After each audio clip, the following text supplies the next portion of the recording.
Adieu Zapata et le sirop de la rue. Alors, tu t'étais mis en tête, cette année-là, d'enregistrer chez toi. Ouais. Alors, donc, quand on arrivait dans sa maison, il y avait des fils, évidemment, partout. Alors, Renaud avait mis une cabine de voix pour faire les voix dans ses toilettes. Ouais, chiotte. J'ai donc fait chanter les 3 chansons assis sur le trône. Dont cette chanson... moi, pour laquelle j'ai une très très grande affection, c'est Quand qu'on va où. Oui, moi aussi j'ai beaucoup de tendresse pour cette chanson à plus d'un titre. C'est que il y a une petite anecdote qui est très jolie. C'est qu'un jour la fille de Vincent Lindon, Suzanne, a dit cette phrase. Et de Sandrine bien sûr, qui est Berlin, a dit cette phrase à son papa. Elle lui dit papa, c'est quand qu'on va où? Elle avait 4 ans, quoi, ou quelque chose comme ça.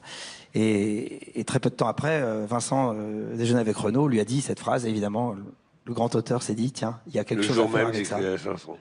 Et il a écrit la chanson immédiatement. Et c'est une occasion aussi de rendre un hommage à Vincent pour toutes les raisons qu'on sait. Ouais. Mon ami, mon frère, Vincent Lindon, qui m'a un peu inspiré cette chanson. En tout cas, le titre. C'était un grand bonheur de la chanter pendant des années et des années. Après qu'une mélodie a tombé. Merci Julien. Ma gonzesse me disait tout le temps à l'époque, pourquoi tu travailles toujours avec tes copains, le Bucolo, Langolf, pourquoi tu ne demandes pas à des grands? Je dis ouais, pas bête. Par exemple, Julien Clerc. Ah, il dit, pas con, mais il ne voudra jamais. Je lui ai filé 3 textes, il m'a fait 3 de suite. Et celle-là, j'ai eu l'occasion de le dire à Julien, est particulièrement réussie. Bon, Benabar, c'est quoi cette coupe de cheveux? Vous me ferez 500 lignes. Allez, Exactement. allez chanter. Allez chanter la chanson.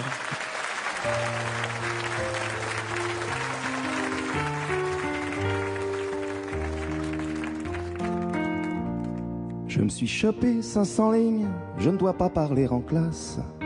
Ras-le-bol de la discipline, y en a marre, c'est dégueulasse.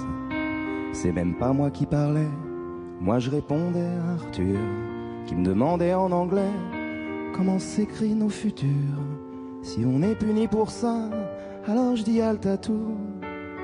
Explique-moi papa, c'est quand qu'on va où?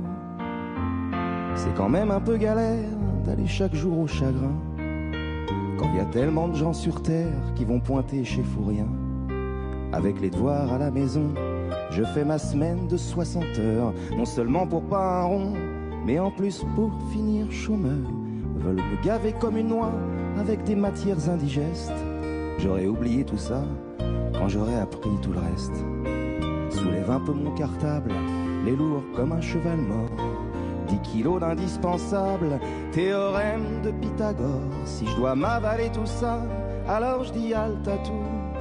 Explique-moi papa, c'est quand qu'on va où?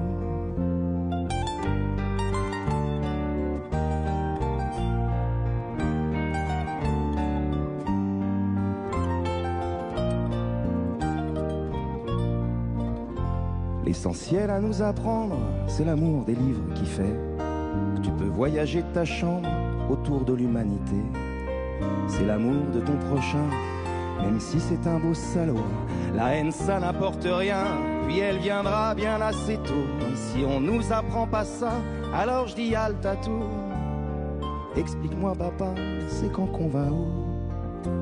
Quand je serai grande, je veux être heureuse, savoir dessiner un peu, savoir me servir d'une perceuse, savoir allumer un feu, jouer peut-être du violoncelle, avoir une belle écriture pour écrire des mots rebelles, à faire tomber tous les murs. Si l'école permet pas ça, alors je dis halte à tout.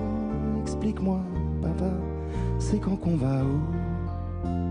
Tu dis que si les élections, ça changeait vraiment la vie, il y a un bout de temps mon colon de voter, ce serait interdit. Bah si l'école ça rendait les hommes libres et égaux, le gouvernement déciderait que c'est pas bon pour les marmots. Si tu penses un peu comme moi, alors dis halte à tout. Et maintenant papa, c'est quand qu'on va où? Si tu penses un peu comme moi, alors dis halte à tout. Et maintenant papa, c'est quand qu'on va où?